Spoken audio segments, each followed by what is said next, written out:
there before. Been there, did that. In my bowling years. That's right. I remember the hunting.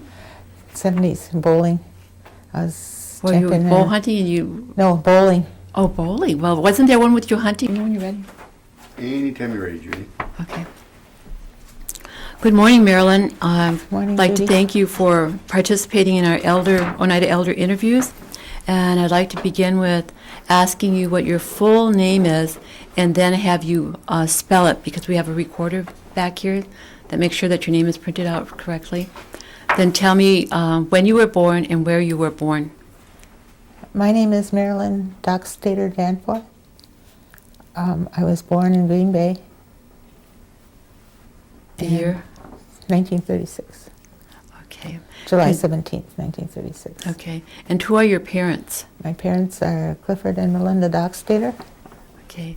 Do you remember who your grandparents are on both sides? I don't remember my grandmothers, but I remember my grandfathers on either side. We'll need a complete spelling of your name, please. Oh, that's right. I forgot.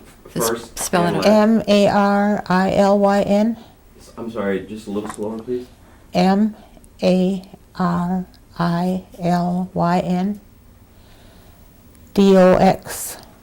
Doxtator. Danforth, Danforth. Do you have a middle name now? Nancy. Nancy, Nancy.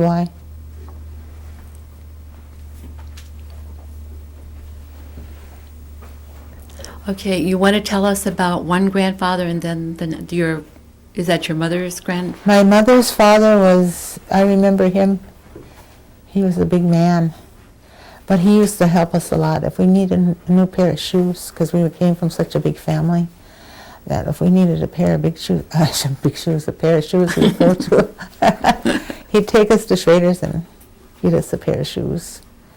And I liked him, he was nice, always friendly to us. I didn't know they sold shoes up there. That's Mhm. interesting. Years ago. Okay. And what was his name? Chauncey Chauncey Dockstader. Dockstader. Okay. And my dad's father was Isaac. And I don't remember too much of him except when he got sick. He was sort of like, maybe he had Alzheimer's, you know. They didn't know it at that time, but he would lose track of what he was doing and whatever. And when he'd come stay with us, if my mother didn't have the dinner on the table on time, he'd sit there with his spoon and hit his coffee cup. Okay. For her to get on with it. Okay. I'm hungry. But that's all I remember of him. You know, that was Isaac Dockstader. Isaac Dockstader. Okay, That was my and- father's dad. Yeah. Where did they live? Chauncey used to, my grandpa Chauncey, my mother's dad, used to live along the tracks towards where the farm is out. Not farm, where the buffalo are, stay out that way. Okay. Towards Jack Fryman's farm. Not quite that far out. I would say where Wilma's son lives, Okay. right around there. Your dad, Cliff, did he live over there about by the airport? My dad, Yeah. when he was young, you mean? Yeah. Oh, I don't know where he lived when he was Okay. young. Mm-mm. Okay. All right. Did your parents ever talk about where they went to school? Did they go to the boarding schools at all? My mother went to the boarding school, I know, but my father, I don't know. I never heard where he went or Okay. what grade he did. I think my mother was the 5th or 6th grade, and then she had to go out and work Okay. Where did your mom go to school? at the government school. That would be In it. Oneida? Yeah. Okay. Hmm. Did she go all through grade school there, do you know? Well, she only went to the 5th grade. Okay. Yeah. All right. And then what was the family's church affiliation? If I remember correctly, your mom came here. Yeah, I think she was always an Episcopalian. Yeah. I remember her with the Ladies Guild always. They'd make Mhm. quilts here. Mm-hmm. And I remember her talking Oneida in the mission school. Mm-hmm. Okay. As you were growing up, all the well, I want to go back a little bit. I need to know the names of your sisters and brothers, and if you could put them in the order in which they were born. My sister Jane, she was the first child, but she died. I don't know if it was at birth or it was in infancy. She didn't live very long anyway. And then was my brother Cliff, my brother Don, my brother Romy, my sister Clarissa, then me, then Rachel, then Alan, Vic, Ruthie, Gloria, and Pat. Okay, how many is that? 12 of us. That's a big family. Mhm. Okay, so while you were living at home, generally all the kids have, different chores and things that they have to do. Could you describe what, like, your responsibilities and your playtime activities would be? Well, I think we mostly did dishes and all this stuff that you normally do. And then my father and my brothers used to go deer hunting in November. Well, then Rachel and I were in charge of the cows and get the milking done and everything before we went to school. And then my sister Clarissa, she always got to help Mother in the house with the bread and making bread and all this stuff because they needed to do so much cooking for all of us. It's a lot of bread. Mm-hmm. And did you have like electricity, running water, or No. that was a farm? That Mhm. must have been a No, lot we of- did. We had to carry water. We had to haul our water. And then we had lamps, kerosene lamps. Right.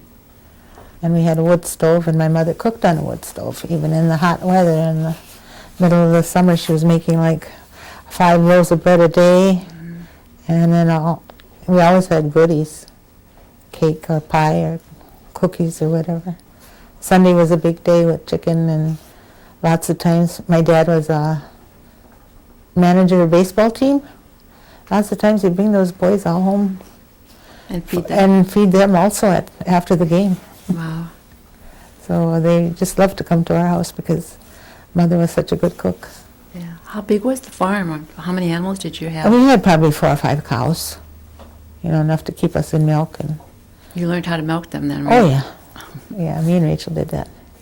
And then my mother made butter, and she made all kinds of stuff. I couldn't even think of all the things that she did. And she always had a garden. She canned everything. And my dad was a hunter, so in the winter we had deer, we had fox, not fox, we didn't eat that, but he hunted that for pelts. Raccoons we ate. We ate birds, pheasants, grouse, partridge, rabbits. It seemed like we were always well fed. Oh, that's good. hmm I know my mom said one time, she said, gee, I wish I had the money I had when you guys were growing up. And I said, don't worry about it, Mother. We always had something to eat and a place to stay. And I said, we always had your love, and that was the main thing, that we had love in our home from both our parents. Yeah. Did any of your family do the, like, picking beans or cherry picking or any of those types of things? Yes, we went outside. My mother had them, and people used to come and pick her beans and cucumbers, and we used to do that, and then we'd go different places and pick for other people too, and then we went cherry picking, apple picking to make a little money for our school clothes. Do you remember the county fairs as you were growing up? Oh yes, we made enough money picking beans and pickles and all that we could go to the fair. Okay. Did you go then to the, which grade schools did you go to? I went to the mission. I went first of all to the Babcock. We lived by where the Radisson is now. Okay. And I must have went to first and second grade there. There was a Babcock school? Yes. That's right across from the Shell station, where the Right, Shell there's station is now. Babcock Center there now. I didn't know there was a school. There was a school there. That was from 1 to 8th grade. Okay. And we used to walk there. I can still see that road that we walked down. There's a line of trees. I can see that we used to walk that road to go to school in the morning. Okay. And then we moved out towards on County Line U. I would say it would be about 3 miles from here. Mm-hmm. And then we had a bigger farm. And we used to walk to school, but we had good neighbors, the Reedens. They were hauling their milk up to Schrader's, and they would give us a ride. If we were on the road in the morning when they were on their route, they would pick us up and give us a ride to school. So that was neat. Yeah, We'd that make was sure when it was cold, Mother would say, hurry up and get out there before they go through. Was Spike and Exilda there then? Mm-hmm. Mm-hmm. At Schrader's store. Okay. Then you went to the Babcock School. Where did you go to high school? Seymour. Seymour. But then we had moved all the way out. Well, I went to the mission when we lived over on U, up probably to the 6th grade, and then went to the Illinois school. That's out on North U, because we lived out towards the reformatory then. We had, everybody was excited because we were getting a home out there. And we didn't know what dormers were on a house, but we could just hear my mother and dad talking, well, we're going to have dormers. But we never, our house never got finished, not even insulated. We just lived in a shell. We had no partitions. We would hang up blankets for the girls on one side and the boys on the other side. And we covered up with coats. We'd go to rummage sales and get big heavy coats and covered those. So we were very poor, but like I said, we were still happy. We had good parents. And Was that one of the, do you remember about what year that was when they built the house there? Was it like part of a housing? they were issued land. I don't know what that would have been. But no, Daddy had a mortgage or whatever through Shaman. Okay. He had to pay for the material. Okay. I think if it was through the tribe, it would have been finished, All right. but it wasn't. Okay. And that was when you were in high school? Mm-hmm. Okay. After high school, what did you do? After high school, I went to work at Larson's. Where? Larson's. Parsons, okay. And then I worked there until I got married, and then I didn't work again until the twins were 6 years old.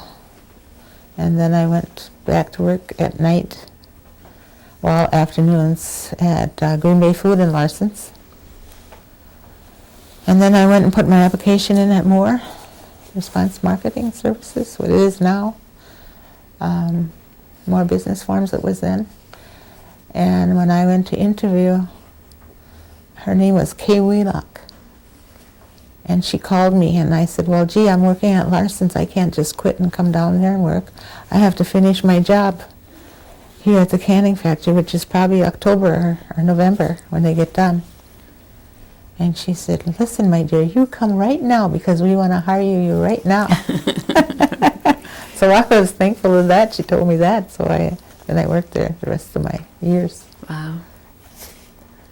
Okay.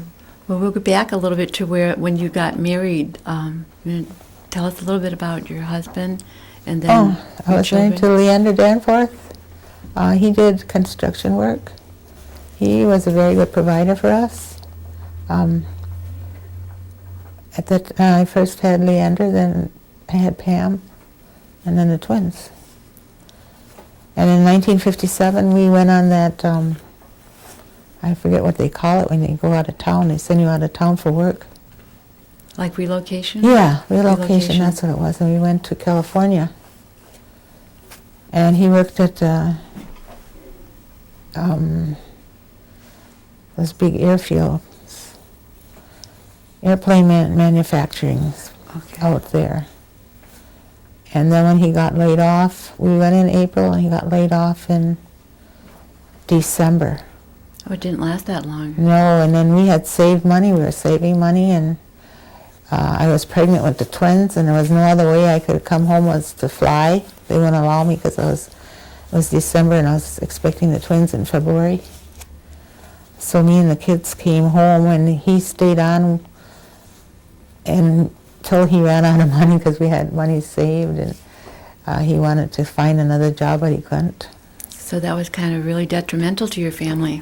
So then, yeah, we were staying with my mother then, my mother and father.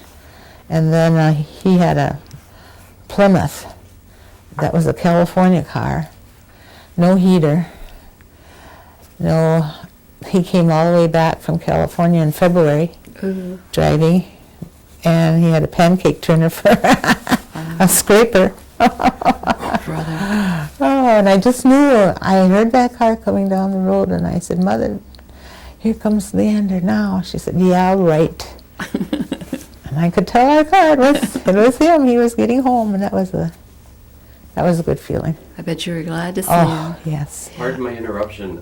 When was it that you got married, and where did you get married? I got married in 1955 at the Holy Apostles Church in Oneida, May 21st.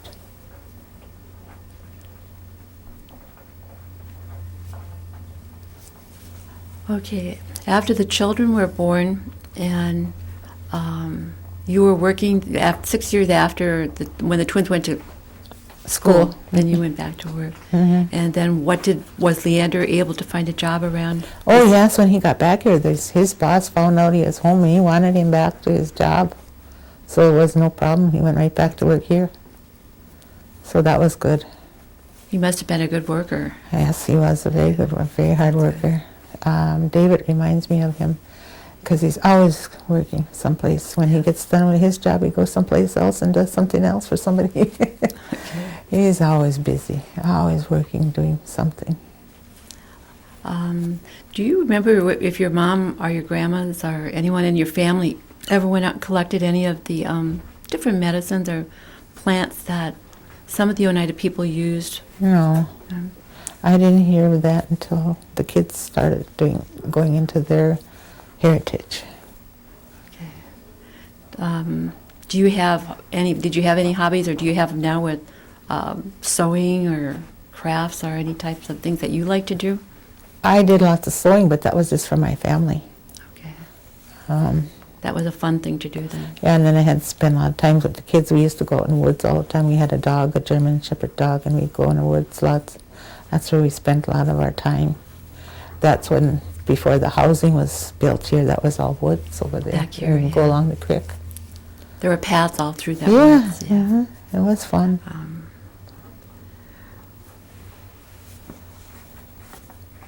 Are there any holidays or social activities that, as you were growing up, that stand out in your mind? We always had Christmas, Thanksgiving, and Easter. And 4th of July, we had relatives in Milwaukee and Chicago. They would come out with firecrackers and stuff. So then we'd have that in the evening. My uncles would come out. So that was fun too. Did your family participate in Hoyan? Sure. Yeah, we did. Not so much when we lived over on North U, because there was nobody there. Yeah. Not like it is Not- today. No. No, you guys weren't even there. At that time, was it donuts, or because I remember some people giving out like apples? No, it was always donuts. Sometimes we went, that was before we moved over there. When we lived over on Southview, we used to have horses in a sleigh. And my dad, every Sunday we'd go someplace to one of the aunts' houses to play cards, and then us kids would visit with our cousins and go sledding or whatever. That was a Sunday afternoon. That was nice. Did your family go down on the creek here with ice skating? Oh, yeah. Our brothers used to take us because we had 3 older brothers. So they would take care of us, and we'd go. I remember Uncle Don, my brother Don, he would go all the way up to where Wolf, up by Tips, up that way. What is that, Right. Wolf Drive up there? Yeah. And meet Dalton in him, and then they would come back and skate down here. Yeah. Dalton was one of his Build a fire? buddies, yeah. What would, out of all the cooking that you and your mom did, what was your favorite food? What did you enjoy the most? I still love to cook. I cook for my whole family on the holidays. I make like about 10 pies. Because I have lots of time, so I just like to cook pies and cakes. And I bet you Everything don't- that the kids like to eat, I really enjoy doing that. Do you make the cornbread? No, the real cornbread, no, I don't. My brother Alan does, but I don't. I never did. I'll make the corn soup from scratch, but not the cornbread. I've never made the cornbread either. It's No. kind of hard. Yeah, I guess it is. It's touchy, I guess. Yeah. You have to do it just so. That's when I miss Sarah Skinner. Right. She used to be such a good Everybody cornbread- misses Sarah. Yeah, she was such a good cornbread maker. Yeah, she was. Have you ever been involved, or do you vote in the tribal elections, or go to GTC meetings, No. or involved with tribal? No, I just never had time, and then I just didn't go. I was always working or spending time with taking my kids wherever they needed to be. So I never got involved, and I just didn't. Okay. When I got older, now I'm involved with grandkids. So just never took the time to go. Are you familiar with what they refer to as the 52 cents, or the land claims? I remember that when we got the 52 cents in the mail. Everybody was looking for their 52 cents. What about the land claims? What are you feeling on the New York land claims? Oh, I don't think I'll ever see it. And I don't even know if my children will see it. I think that's a long, drawn-out process that the government is going to give us trouble for the rest of our lives. Yeah. What is your what is your thought on sovereignty? Sovereignty, I think, is a good thing. I hope that the young children can learn the language. I'm just sorry that our parents were beaten because they talked the language. That's why we didn't get taught the language, because our parents didn't want us to go through what they went through. And I think that's a terrible thing, that we couldn't keep our language. Yeah. Well, you said your mom went to the boarding school. Hmm.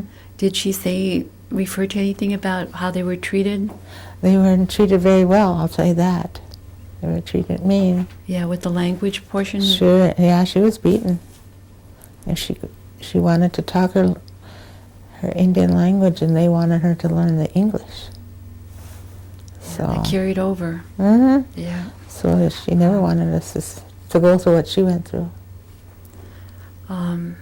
Now that you've reached this elevated age to be an elder, what is your feelings about being an elder? I like being an elder because I just enjoyed watching my children grow, and now their children are growing, and now I have great-grandchildren, and they're growing, and each one is so different, yet they have a special place in my heart because I love them all, and I hope to show my love till the day I die to them. How many grandchildren do you have? 29. Wow. And I have, I think, 3 or 4 step-grandchildren. Grandchildren. That's nice. And then I have 10 great-grandchildren. And they're growing like weeds. Yeah, I have one. I know what you mean. It's pretty precious. Sometimes it amazes you, like my little great-granddaughter, Ayana. I didn't realize that she knew me. You know, I thought, well, they come over once in a while, you know. But we were in Walmart, and she was with her grandmother, and I heard her say, "There's Grandma Marilyn." And I just lit up my heart. I thought, she knows me. Mm-hmm. And I didn't think she would. She's just over a year, you know. And that's so precious for the little ones. I just, Nothing like it. no. Yep. You can't explain to somebody else. Can't imagine somebody not having children. That's my thought too. They're And it's deprived. Mm-hmm. What are your feelings about being Oneida? As I was growing up, I was always proud of being Oneida. I know when I first went to high school, my sister and I were one of the first Indians that went there, Seymour High School. Seymour. And I was in with a group of girls, and pretty soon they start asking me questions. They said, "Where do you go for your beautiful tan in the summer? Where do you vacation?" And I said, "I don't vacation." I said, "I'm a Oneida." Well, boy, those girls split. They didn't want to be my friend. Really? Yeah, they did. I had to find other friends then, because they found out that I was an Indian and they didn't want to be associated with me. But that was their loss, not mine. True. True.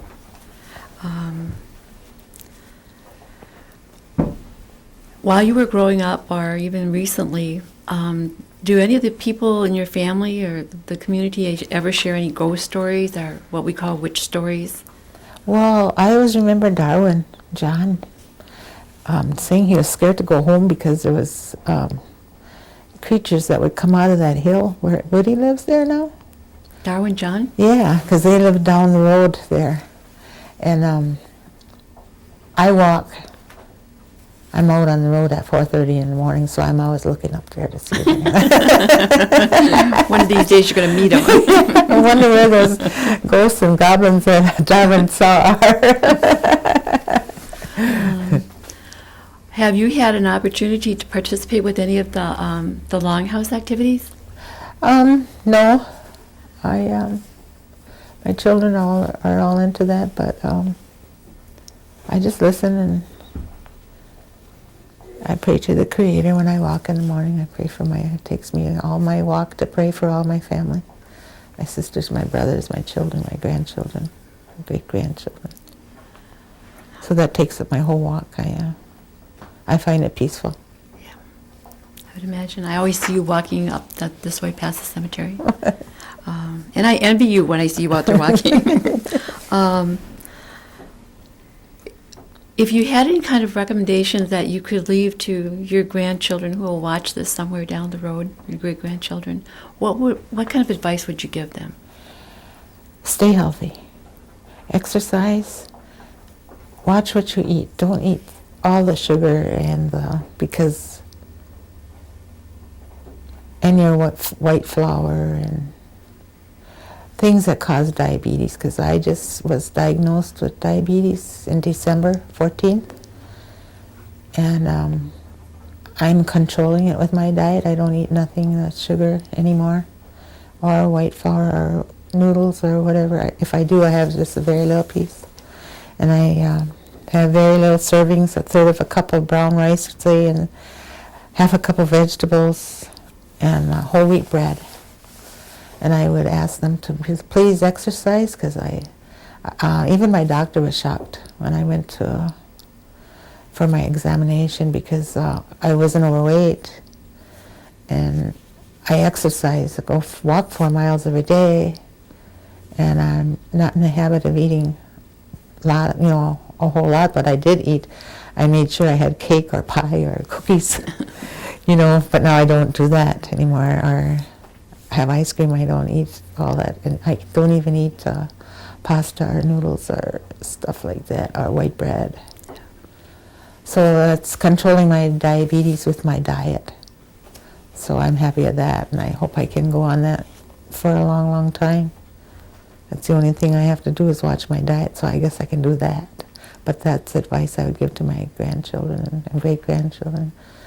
Take care of your body, and because I've been exercising since I was 32 years old. I used to jog before I went to work in the morning.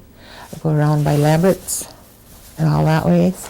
But then I had a bad experience. One morning, some man was chasing me, and I ran up by Yogi's house.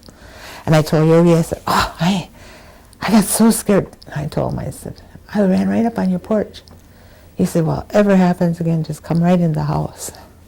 But I waited on his porch till I couldn't see the car no more. Then I went on, and I never went that way no more. I go up to Oneida where all the lights are, and there's lights all the way through, so I'm not afraid.